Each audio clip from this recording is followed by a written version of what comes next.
အားလုံးမင်္ဂလာပါကျွန်တော် channel လေးကနေပြန်လည်ကြိုဆိုလိုက်ပါတယ်ကျွန်တော် channel ကတော့ mobile phone အသုံးပြုသူတွေ internet အသုံးပြုသူတွေ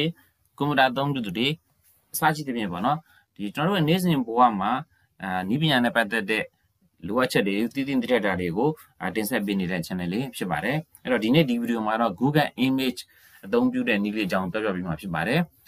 ်ကွန်ပျူတာနဲ့သုံးတဲ့သူတွေရောဒါမှမဟုတ်ရင် mobile phone နဲ့သုံးတဲ့သူတွေရောနှစ်မျိုးလုံးအဆင်ပြေအောင်ပြောပြပေးမှာဖြစ်ပါတယ်အရင်ဆုံးကွန်ပျူတာနဲ့သုံးတဲ့နည်းကိုပြောပြမယ်ပြီးသွားလို့ရှိရင်ဒုတိယပိုင်းမှာ mobile phone နဲ့သုံးတဲ့နည်းကိုပြောပြပေးမှာဖြစ်ပါတယ်တကယ်လို့ဒီဗီဒီယိုကြည့်နေတဲ့ကြော်ညာလေးတွေဝင်လာခဲ့ဒီရှိတော့ကျွန်တော်ဒီလိုမျိုးဗီဒီယိုတွေနောက်ထပ်ဆက်လက်ဖန်တီးနိုင်အောင်အားပေးတဲ့အနေနဲ့ကြော်ညာလေးတွေကိုမကြော်ဘဲနဲ့အဆုံးထိကြည့်သွားပြဖို့တောင်းဆိုလိုပါတယ်အဲ့တော့အရင်ဆုံး Google Image ကဘာလဲဆိုလို့ရှိရင်ကျွန်တော်တို့အကြောင်းမျိုးနဲ့ကျွန်တော်တို့ရလိုက်တယ်ပေါ့နော်ကျွန်တော်တို့ဒါမှမဟုတ် social media ပေါ်မှာဖြစ်ဖြစ်ပေါ့နော်ပြန်လာတဲ့သတင်းဓာတ်ပုံတစ်ခုဒီတကယ်သတင်းဓာတ်ပုံအစ်စ်လား update news လားသတင်းအစ်စ်လားဒါမှမဟုတ်လို့ရှိရင်တခြားဒီ internet ကနေပြီးတော့တခြား website တွေတခြားနိုင်ငံအဖြစ်ပြက်နေတဲ့အဖြစ်ပြက်တွေလားဆိုတာကိုကျွန်တော်တို့စမ်းစစ်ပြီးတော့နှိုင်းရှင်စမ်းစစ်ပြီးတော့အတူလားအစ်စ်လားဆိုတာကိုခွဲခြားနိုင်အောင်စစ်စစ်နိုင်တဲ့နည်းလေးဖြစ်ပါတယ်အဲ့တော့ဒီနေ့ခေတ်မှာဆိုရင် fake news တွေပေါ့နော်သတင်းမှားတွေနဲ့တခြားနိုင်ငံဓာတ်ပုံတွေနဲ့ကျွန်တော်တို့နိုင်ငံမြန်မာနိုင်ငံအကြောင်းတွေကိုရှင်တွဲပြီးတော့เนาะရေးထားတဲ့သတင်းမှားဖြန့်လာတယ်အများကြီးရှိပါတယ်ဒါကြောင့်မလို့ဒီနီလန်းလေးကိုသိထားမယ်ဆိုရင်တော့ဓာတ်ပုံတစ်ပုံဒီဘယ်တော့မှပုံလဲဘယ်သူတင်ထားတဲ့ပုံလဲဘယ်နိုင်ငံအဖြစ်ပြက်လဲဆိုတော့ကျွန်တော်တို့စမ်းစစ်နိုင်မှာဖြစ်ပါတယ်အဲ့တော့အရင်ဆုံးကျွန်တော်ကဒီမှာဘာလုပ်ရမလဲဆိုရင် browser တစ်ခုကိုဖွင့်ပါမယ်အဲ့တော့ကျွန်တော်ကတော့ဒီမှာ Chrome Google Chrome နဲ့ပေါ့နော်ဖွင့်ပြမှာဖြစ်ပါတယ်အဲ့တော့ Google Chrome ကိုနှိပ်လိုက်ပါနှိပ်ပြီးသွားပြီဆိုလို့ရှိရင်ဒီမှာပေါ့နော်ဒီညာဘက်ဒီအပေါ်တောင်းလေးမှာပေါ့ဒီမှာကျွန်တော်ဟိုမှာ cursor လေးပြပါနော် pointer လေးပြထားတဲ့နာမှာ image ဆိုတာလေးရှိပါတယ် image ဆိုတာလေးကိုနှိပ်လိုက်ပြီဆိုလို့ရှိရင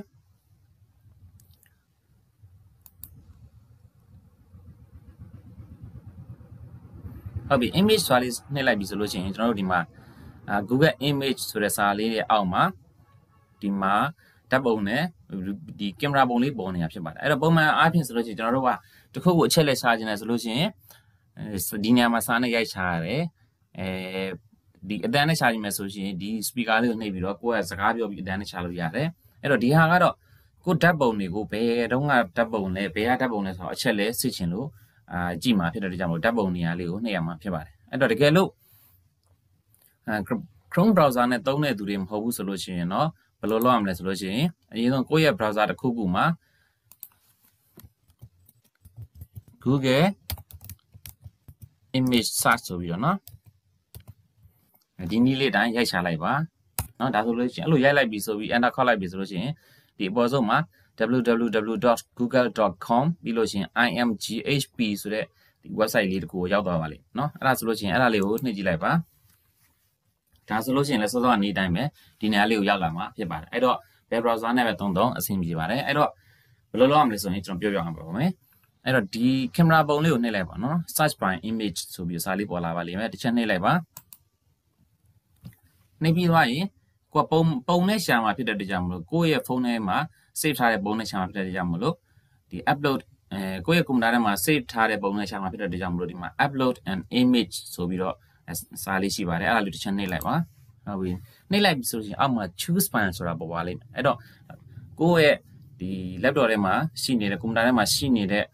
့ဓာတ်ပုံတစ်ပုံကိုကိုယ်ကရွေးပြရမှာဖြစ်ပါတယ်အဲ့တော့ choose file ကိုနှိပ်လိုက်ပါနှိပ်လိုက်ပြီဆိုလို့ရှိရင်ကိုဘယ်နေရာမှာတင်ထားလဲဥပမာ desktop မှာတင်ထားလား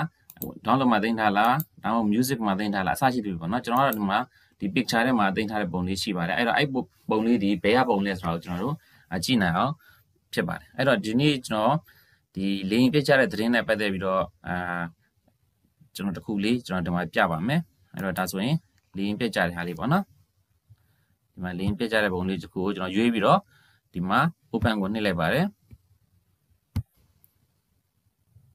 ဟုတ်ပြီဒါဆိုလို့ရှိရင် uploading file ဆိုပြီးတော့ဒီမှာပေါ်လာပါတယ်ဟုတ်ပြီနော်ဒါဆိုလို့ရှိရင်ဒီမှာစောစောဒါကျွန်တော်ရွေးလိုက်တဲ့ပုံပေါ့နော်ဒါဆိုလို့ရှိရင်ဒီကျွန်တော်ရွေးလိုက်တဲ့ဓာတ်ပုံဒီသူကဘာလဲဆိုလို့ကျွန်တော် possible related search ဆိုပြီးတော့ပေါ်နေပါတယ်ဒါကဘယ်တော့ဘယ်ဖြစ်တဲ့ဟာလဲဆိုလို့ချင်း military plane crashes near Myanmar's Manly နော် killing 12ပေါ့နော်လူ12ယောက်သေစေတဲ့နော်မြန်မာနိုင်ငံ Manly မြို့နီးနားမှာဖြစ်ကြတဲ့ဒီတပ်မတော်လေယာဉ်ပစ်ကြမှုပေါ့နော်အဲ့လိုသူက ဒီမှာ possible related ဆိုပြီးတော့เนาะပေါ်လာအဲ့တော့ possible ဆိုတာကတော့ဖြစ်နိုင်ကြီးရှိတဲ့ဟာကိုသူပြောတာဖြစ်တယ်တရားကြခင်တော့မှန်မယ်လို့ပြောလို့မရဘူးဒါပေမဲ့တေချာလားမတေချာလားကျွန်တော်ဆက်ပြီးတော့ကြည့်မယ်ဆိုလို့ရှိရင်အောက်မှာသူနဲ့ဆက်နွယ်နေတဲ့ပုံတွေအများကြီးရှိလာပါတယ်အဲ့တော့ရှိလာတဲ့အပြင်ပြီးတော့ဒီမှာဒီ website ဒီမှာလည်းပဲကျွန်တော်တို့ဒီမှာเนาะ12 killed in military Myanmar plane crash လို့ပြီးတော့เนาะဒါလူ12ယောက်တည်တယ်မြန်မာတက်မတော်လေးရင်ပြကြမှုဆိုပြီးတော့ဒီမှာပေါ်လာပါအဲ့တော့သတင်းအချက်လက်တွေကိုကျွန်တော်တေချာအောင်ဆက်ဖတ်ကြည့်မယ်ဆိုလို့ရှိရင်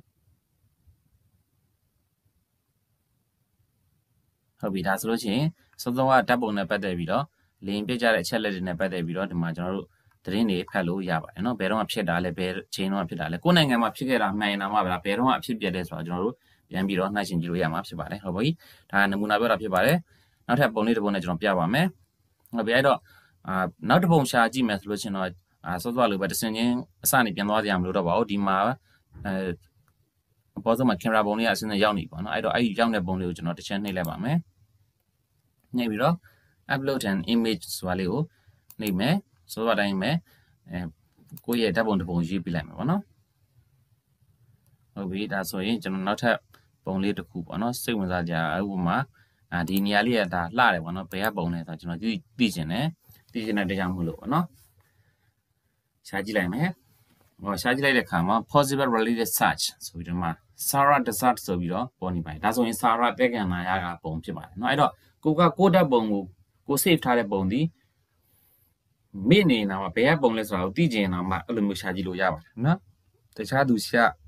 ဇာပြနဲ့ကုတဲ့ပုံပဲဖြစ်ဖြစ်ကိုယ်တိုင် save ထားတဲ့ပုံပဲဖြစ်ဒါမှမဟုတ် screenshot ရိုက်ထားတဲ့ပုံပဲဖြစ်ဖြစ်သက်ဆိုင်ရာပုံကိုကျွန်တော်ရှာကြည့်လို့ရပါတယ်ဒါဆိုရင်သူနဲ့ဆက်နွယ်တဲ့အကြောင်းအရာတွေကိုဒီမှာဖတ်ကြည့်လို့ရပါတယ်เนาะဒီမှာဒီ Wikipedia တင်ထားလဲရှိတယ်ဒီမှာ Sarah တက်ကန်နာနဲ့ပတ်သက်ပြီးတော့เนาะဒီမှာ location တွေ history တွေ map တွေ countries တွေเนาะ animals facts ဆိုပြီးတော့เนาะဒီမှာတင်ထားရရှိတယ်အဲ့တော့ဒီမှာသူ Sarah တက်ကန်နာနဲ့ပတ်သက်တဲ့ပုံတွေအခြားအများကြီးလည်းပဲရှိပါတယ်အဲ့တော့အသေးစိတ်သိချင်ဒီမှာဝင်ဖတ်လို့ရပါတယ်เนาะအဲ့တော့ဒါဒီနည်းအဖြစ်ကျွန်တော်ဘယ်တော့မှပုံလဲဘယ်နေရာပုံလဲကျွန်တော်တို့စမ်းစီလို့ရမယ်အချက်လက်တွေကိုအသေးစိတ်သိချင်ဝင်ဖတ်ကြည့်လို့ရတယ်နောက်တစ်ပုံစမ်းပြပါမယ် upload an image ကိုနှိပ်ပါပြီးသွားရင် choose file ကိုသွားပါပြီးသွားရင်ဓာတ်ပုံတစ်ပုံရွေးပြလိုက်ပါဟုတ်ပြီဒါဆိုရင်ဒီပုံလေးကျွန်တော်လှလို့တင်ထားတာရှိပါတယ်ဟုတ်ပြီအဲ့ဒါလေးကိုဖွင့်ကြည့်ပါမယ်တောင်တန်းလေးတွေနဲ့အိမ်လေးတွေနဲ့ပေါ့နော်အဲ့ပုံလေးကျွန်တော်သဘောကျတယ်ဘယ်ကပုံလဲတော့ကျွန်တော်မသိဘူးဒါပေမဲ့လှတဲ့ကြောင့်မလို့ကျွန်တော် background ဖြစ်သုံးချင်လို့တင်ထားလေးဖြစ်ပါတယ်အဲ့တော့ဒီမှာသူနဲ့နော်ပတ်သက်တဲ့ possible related search ဆိုပြီးတော့ဒီမှာသူ့နာမည်ပေါ်လာတယ်နောက်ခါကျတော့ဒီမှာနော်သူနဲ့သက်ဆိုင်ရာပုံတွေပေါ်လာတယ်နော်ဒါပုံစံနဲ့ပဲနော်ပုံတူတယ်တခြားနည်းနည်းစင်တူရုံးမလေးလည်းရှိတယ်ပေါ်လာတဲ့ခါကျတော့ဒီမှာသူနဲ့ပတ်သက်တဲ့အချက်လေးတွေကိုကြည့်ကြမယ်နော်ဒါဆိုရင်ဒီမှာဖတ်ကြည့်အောင်ဟုတ်ပြီဒါဆိုလို့ရှိရင်ဒီမှာသူနဲ့ပတ်သက်တဲ့အကြောင်းအရာတွေကိုပေါ်လာပါတယ်နော်ဒါကတော့ Valley in Bhutan ဆိုပြီးဒါဘူတန်နိုင်ငံက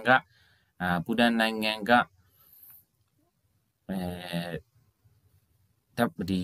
နေရာလေးပေါ့နော်တောင်တန်းလေးနဲ့နောက်ကအိမ်လေးလားပါလေးလားမသိဘူးเนาะအကြောင်းလေးလားမသိဘူးဒီလိုပုံစံလေးဒါဘူတန်နိုင်ငံကပုံတစ်ပုံဖြစ်ပါတယ်ဟုတ်ပြီဒါဆိုလို့ရှိရင်အဲ့တော့ကျွန်တော်တို့မြန်မာနိုင်ငံကဘယ်နေရာမှာတော့ဘယ်လိုနေရာလေးရှိတယ်တွားလဲကြပါပါညာဒါမျိုးသတင်းမှဖြန့်လို့ရှိရင်လေပေါ့နော်ဒါကမဟုတ်ဘူးဆိုတော့ကျွန်တော်တို့ချက်ချင်းသိနိုင်ပါတယ်ဟုတ်ပြီအဲ့တော့ဒီ Facebook မှာနာမည်ကြီးနေတဲ့ပုံတွေကိုကျွန်တော်တို့ရှာကြည့်ခြင်းလည်းပဲရှာကြည့်လို့ရပါတယ်ဟုတ်ပြီနောက်တစ်ခုကျွန်တော်ထပ်ပြပါမယ်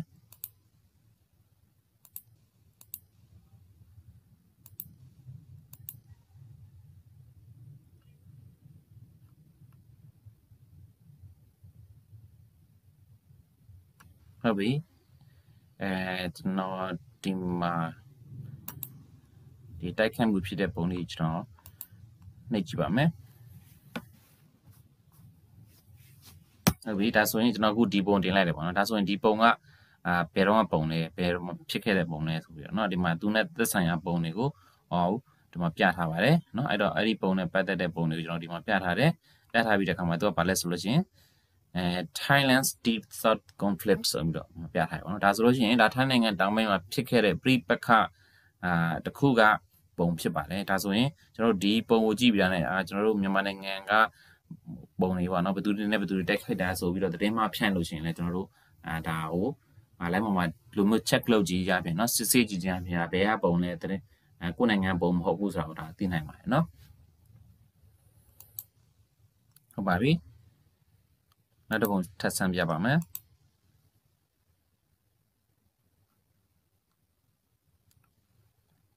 နောက်တစ်ပုံပေါ့နော်ဒီမှာဒါဆိုရင်ဒီလူကြီးဒါဒီလူရဲ့ဘသူလဲကျွန်တော်လူတစ်ယောက်ရဲ့ပုံကိုကျွန်တော်ပြတင်ကြည့်လိုက်ပါမယ်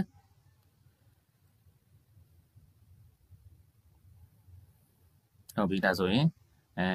ဒီဓာတ်ပုံတင်လိုက်တာနဲ့ဒီမှာပါလဲဆိုလို့ရှိရင်ဒီမှာဆိုလို့ရှိရင် graphy ပေါ့နော် graphy ဆိုလို့ရှိရင်ဒီမှာ Wikipedia တွေကလည်းတင်ထားတာရှိတယ်နောက်က graphy ဆိုတော့ဘသူလဲဆိုတာဒီမှာသူနဲ့ဆက်ဆိုင်ပေါ့ဒါဆိုရင်ဒါကလေပြားကောင်းဆောင်ပေါ့နော် graphy ပေါ့နော်အရင်တော့ကဒီကောင်းဆောင်လေပြားနိုင်ငံရဲ့ကောင်းဆောင်ဟောင်းတစ်ခုတယောက်ဖြစ်တယ်အခုတော့ဆုံးသွားပြီပေါ့နော်ဒါသူကိုမသိတဲ့လူတယောက်ကိုဒီလိုမျိုးရှာကြည့်လို့ရှင်လည်းရပါတယ်အဲ့တော့အဓိကကတော့ပုံဒီ